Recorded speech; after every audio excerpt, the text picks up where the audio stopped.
गुरुवार को सैकड़ों की संख्या में आदिवासी युवक युवतियों ने एनएमडीसी चेक पोस्ट में धरना देकर प्रबंधन को 6 सूत्रीय मांगों का ज्ञापन सौंपा।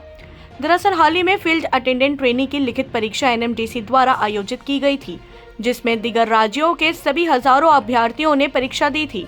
इसके बाद अगले दिन एक प्रश्न पत्र और ऑडियो रिकॉर्डिंग सोशल मीडिया में वायरल हुआ, जिसके बाद परीक्षा पूर्व ही प्रश्न पत्र लीक होने का अंदेशा लगाया जा रहा है। चूंकि परीक्षा में मोबाइल ले जाना और प्रश्न पत्र बाहर लाने दोनों प्रतिबंधित था, तो प्रश्न पत्र की फोटो वायरल होना इस संदेह को बढ़ावा देता है। हालांकि अब तक प्रश्न पत्र लीक होने के कोई पुख्ता प्रमाण नहीं मिल सके हैं। इसी की जांच करने और असलियत की पतासाजी तक परीक्षा को निरस्त करने की मांग स्थानीय युवा कर रहे हैं।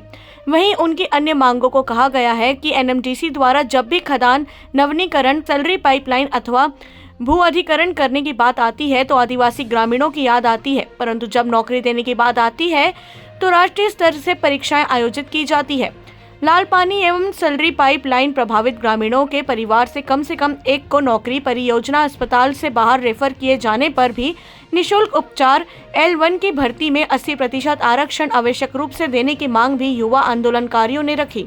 साथ ही एक हफ्ते का अल्टीमेटम देते हुए कहा कि अगर सप्ताह भर में संतोषजनक जवाब प्रबंधन की ओर से नहीं मिला तो उग्र आंदोलन किया जाएगा। बचेली से फकरे आलम की रिपोर्ट। बताएंगे आज किस बात को लेकर यहाँ चेक पोस्ट में धरना दिया आप लोगों ने?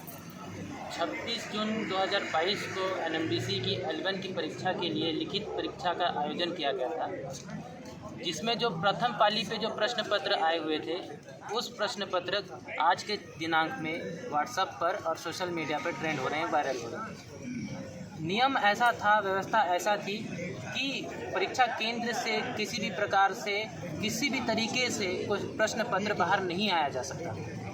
ना ही कैमरा, ना ही स्मार्ट वॉच, ना ही इलेक्ट्रॉनिक उपकरणों को वहां ले जाने की अनुमति थी। ऐसे में कैसे उस प्रश्न पत्र को खींचा गया, उसका फ़ोटो खींचा गया, उसको PDF बनाया गया और उसके बाद सर्कुलेट किया जा रहा है। हम इससे और इसके ऊपर आपत्ति दर्ज करने के लिए हम आज एनएमडीसी के गेट में आए हैं। दूसरा कारण हमारा ये है कि धरना प्रदर्शन करने का, कि अगर जब एनएमडीसी को भूमि अधिग्रहण करना होता है, सैलरी पाइपलाइन के लिए पाइप बिछानी होती है, बाकी परियोजनाओं के लिए ज़मीनों को लेना पड़ता है, तो उनको हमारी याद आती है।